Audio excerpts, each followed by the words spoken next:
asalaamaaleykum mbokk jullit yi mbokk taalibe yi ak képp ki nga xam ne rek yow yaay safoo bernde ñu ñëwaat ak yéen ci seen émission ak beneen xeetu tuto tey nag ñu ngi nekk toujours ci côté dessert yeeg yooyu li ñu leen di indil mooy maanaam dañ leen di defaral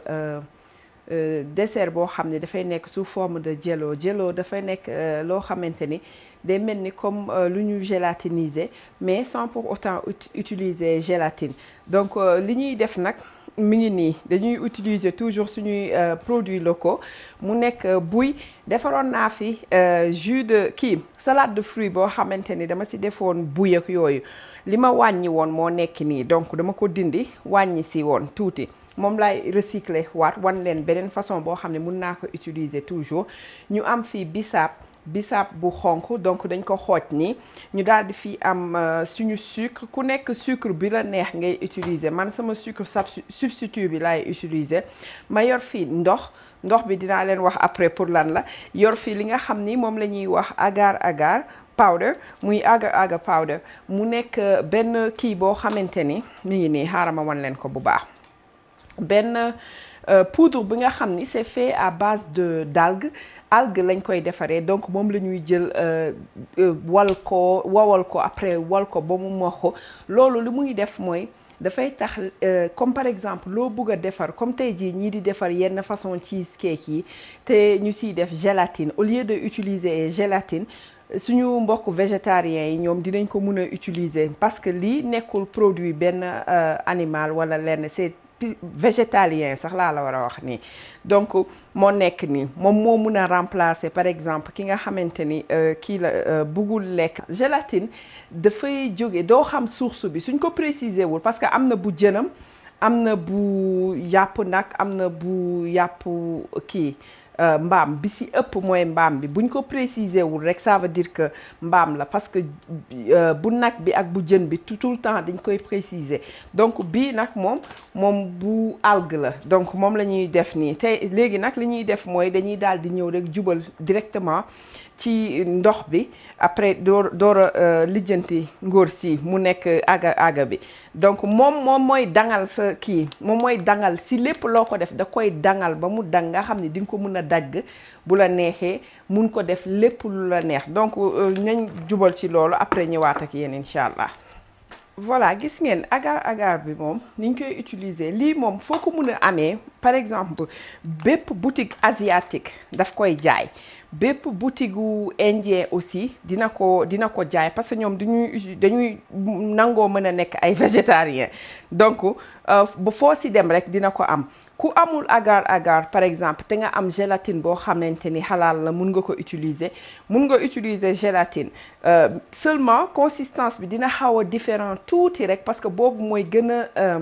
nooy boo utiliser gélatine agar bi nag dafay gën a xaw a ferme tuuti daal mooy xaw a gën a dëgër tuuti te mooy gën a neex a dagg ak yooyu donc léegi moom ni ñuy def contrairement ak gélatine moom ci ndox bu tàng lañ koy seeyil mais agar moom ci ndox bu sedd ndoxu robinet nga koy def donc damay jël pour paquet bi benn kopp ak un tiers moom nga koy seeyilee mais man comme dama siy def jus de bisaab bi moo tax dama def benn kopp kese après léegi li ci des li ma def ci jus de bisaab bi bu la neexee mun nga def benn kopp ak par exemple benn demi kopp aussi ba boobu di nga mun a dina la dimbali quoi du tax yëf yi dog donc mu ngi nii dañ koy dugal ci biir su ma neexoon par exemple munoon naa dem directement donc nii rek la ñuy def baax na munoon naa dem directement daal di koy seeyil si kii bi mixé ko ak bisaab bi jus de bisaab bi mais li tax loolu mu xaw a dangereux mooy agar su fekkee seeyiloo ko nu mu waree rek lii am mooy boo ko defee pour mu nekk genre cake noonu ñëw génn jël forme fi nga ko dugaloon dafay tas donc li ngay def mooy da nga koy def si ndox nii gis nga comme ni mu mel nii ma yëngal ko su ma ko yëngalee léegi daal di koy teg si kaw gaz su ma ko tegee ci kaw gaz bi léegi damay continuer di ko yëngal de temps en temps ba mu leer ma ni lépp seey na après ma door a mun a yokk ci lenn lu ma ci yokk bu fekkee liquide la walla lu mu munti doon mais avant loolu mënuma ko def su ma ko defee ci liquide bi dafay difficile pour man ma xam ndax seey na walla seeyiwul parce que day am ay genre pepp yu ciy nekk muy graine yu sew nii yooyu noonu tant que seeyiwul agar bi day mel ni defoo ko ci boppam donc ñu daal di ñëw def loolu après ñëw wan leen incha allah. Voilà gis ngeen agar baa ngi nii ñu def ko ci daal di ciy def aussi suñu sucre dañ ciy def rek ku nekk yooyu yaay xool ñaata nga bëgg suukar bi safee donc ñu daal di taal suñu gaz bi gis nga léegi nag bàyyi ko muy def ay affaire am muy mijoter ndànk donc ay 5 minutes rek lay jël incha allah yëf yi daal di seey bu seeyee nag ñu daal di jël suñu kii bi jus de kii bi bisaab bi segg ko def ko ci moom nag une fois mu seey liggéeyam day gaaw loolu parce que boo ko defulee rek mu daal di gélatiniser wu sa loxo maanaam dang ci sa loxo ci boppam lay def te bu dangee li ngay def mooy da ngay obligé après daal di koy tegaat ci ndox pour seeyil ko carrément.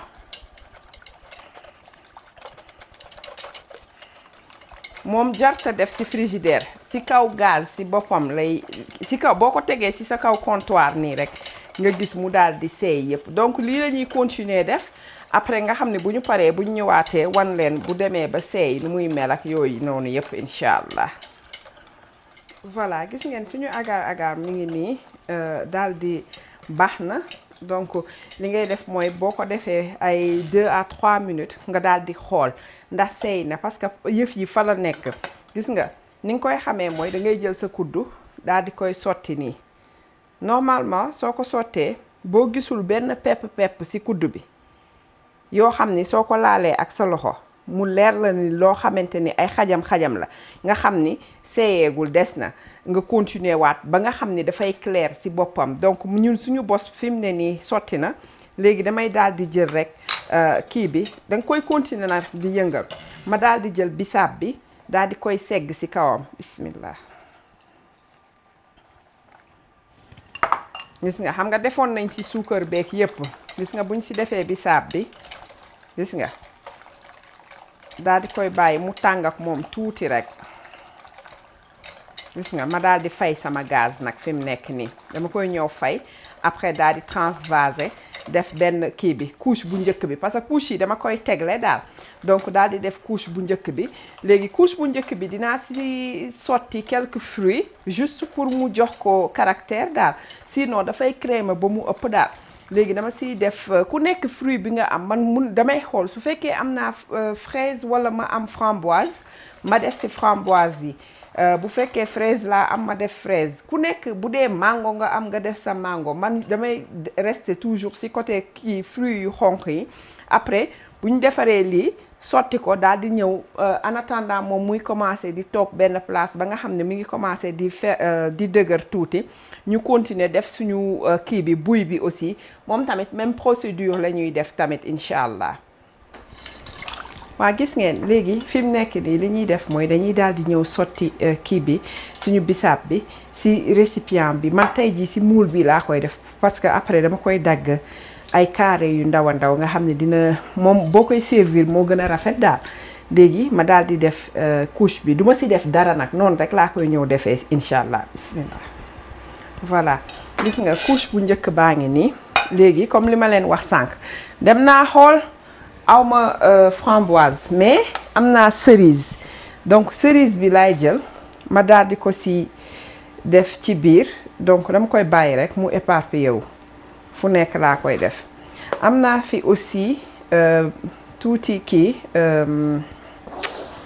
nan la ñuy waxee loolu blueberries muy bleuet yi donc am naa ko fi nii rek la ñuy def bàyyi ko après day daal di kii congelé ci suuf noonu gis nga su ma ko defee nii fu nekk laa koy tas bàyyi ko su la neexee nga def ci menthe walla lu la neex dinaa ci sànni quelques menthe dama koy daggate nii rek juste pour parfumer ko. li ma leen fàtte woon wax mooy def naa fi tuuti essence vanille si kii bi si bisaab bi. donc yow ku mu neex par exemple nga defar sa jus de bisaab bu baax a baax daal di koy ñëw transformer ko nii kii bi rek nga siy yokk agar bi rek nga siy yokk. donc léegi soo defee loolu danga koy daal di bàyyi nii gis nga su ma ko tasee éparpillé ko fu nekk léegi après dama koy bàyyi mu toog bu toogee rek ni nga gis mu commencé léegi di gélatiniser wu maanaam di dëgër tuuti. loolu lañ soxla comme ça duñ ko bàyyi nag ba mu wow koŋ parce que dama bëgg mu des tuuti rek ci kaw nga xam ne boo ko laalee dina xaw a am tuuti tooy tuuti rek pour mun ci teg beneen couche bi comme ça ñoom ñaar ñu mun a kolewu. donc mu ngi nii mu nekk tamit beneen xeetu salade de fruits boo xam ni beneen présentation lay am aussi. donc ñu daal di ñëw nettoyer tuuti daal di commencer le temps moom muy dëgër. ñu daal di commencer jarul sax dugal ci frigidaire bi man fii laa koy teg ci kaw comptoir bi nga xam ne dañu am temps nettoyer mun a commencer entamer defar bi nga xam ne buy bi nga xamante ni moom la ñuy teg ci kaw nii incha allah.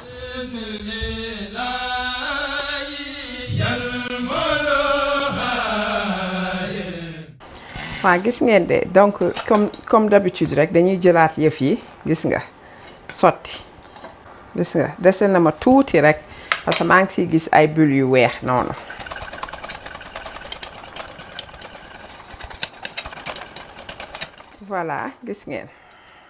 voilà gis ngeen ni mu clairé donc loolu mooy ni pare na léegi ma daal di siy def suñu kii bi buy bi nga xamante ni woon moom la ñu defoon comme salade de fruits rek bismillah ku nekk rek yow yaay xool quantité bi nga bëgg man bëgguma si def lu bari tuuti laa siy def macha allah gis nga macha allah voilà gis nga mi ngi nii moom daanaka pare na léegi li ñuy def rek dañ koy daal di jël rek sotti ko ci biñ njëkkoon def muy bu bisaab bi. leneen li nga xamante ni dama la koy bëggoon wax mooy dama préféré def bu bisaab bi xam nga buy bi moom salade de fruits lañ ko defaree woon ma daal di ci wàññi mais dama def bu bisaab bi nga xam ni saful suukar bu baax comme ça buy bi pour man dafa moom mooy gën a saf ndax ni mu nekkoon salade de fruits moom mooy gën a saf que bisaab bi bu ko defee ñaar yooyu ki nga xam ne bëggul suukar lu bari moom loolu dina ko dimbali mais aussi yëf yi du saf suukar ba mu ëpp tamit daal dina am loo xam ne moom moo koy balancer muy beneen bi nga xamante ne bisaab bi nga xamante ne bi saful noonu donc boo koy lekk day daal di mel ni comme rek nga defaroon cocktail de bisaab noonu ak buy ni muy neexee noonu ak fruits yi ñu ci daggate donc moom la ñuy def léegi ñu daal di ñëw fay naa sama gaz gis nga bii defuma ci dara parce que kii bi dafa jus bi dafa safoon ba pare buy bi amoon na lépp ay saf-safal yépp mais ki nga xam ni dafa defar buy bi ci même jour bi il faut mu def ci xool nu mu koy defaree ba mu neex like def ci ay essence def ci ay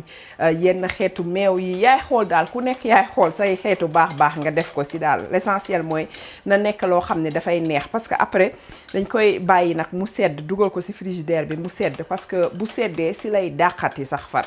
donc ñu def loolu ñëwaat ak yéen incha allah. voilà gis ngeen suñu bisaab baa ngi nii gis nga ba léegi nu muy def nii dafay yëngatu mais fermagul carrément donc ma daal di jël buy bi gis nga ni mu xawee tàng nii ba léegi ma daal di koy jël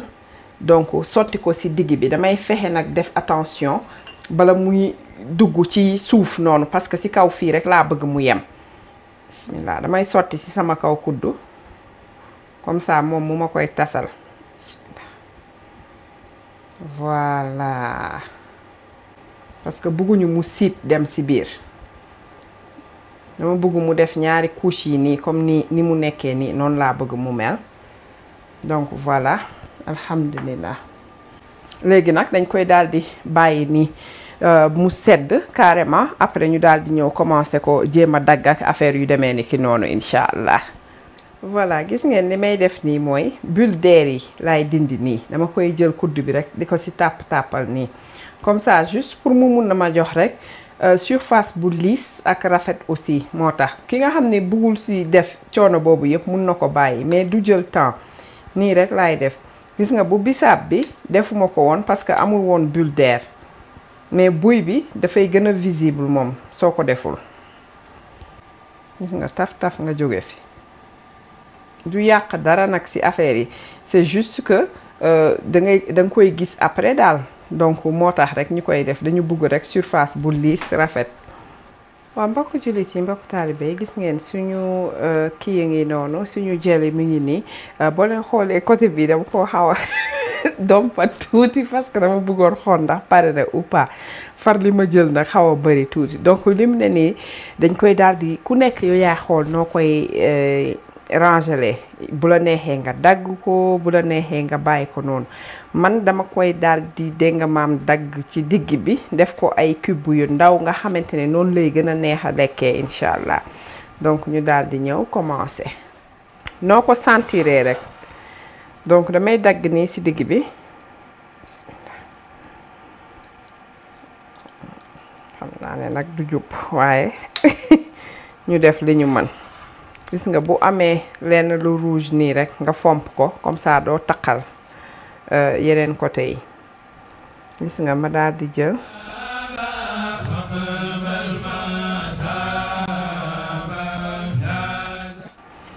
ma daal di ñeb-ñebal fii ma jàppoon dagg ko yëpp ba nga xam ne kenn xamul lu muy mujj mel subhanallah xaaral ma tegee ko nii parce que lii après lu ñuy snack la gis nga comme li ma leen wax sànk rek lu mu gën a sedd gën a neex gis nga ma def côté bi ndax mu gën ma gën koo mën a jekku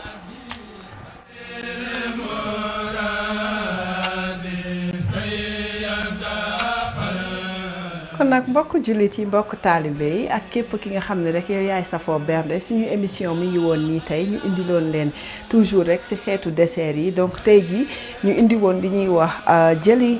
cake maanaam boo xamante ne dañ ko defoon ci agar-agar bi boole ko ak suñu crème chantilly j'espère que di ngeen ko essayer te dina leen neex comme ñun ñuy neexee à chaque fois ñu defal ko di leen jox dig daje ba beneen yoon ak beneen xeetu tuto incha allah di leen wax asalaamaaleykum wa rahmatullah